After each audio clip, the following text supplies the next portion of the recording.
वैभवଙ୍କ विस्फोरक batting BCCI कबाट कला ठक ठक यूएई इनिंग्स परे चयनकर्ता आखि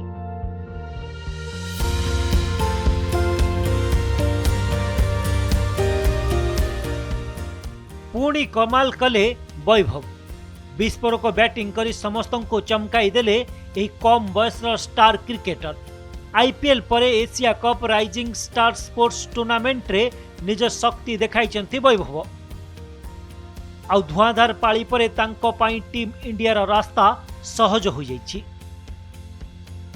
एसीसी पुरुष एशिया कप राइजिंग स्टार्स 2025 रे वैभव सूर्यवंशी प्रथम मैच रे धमाका करथिले।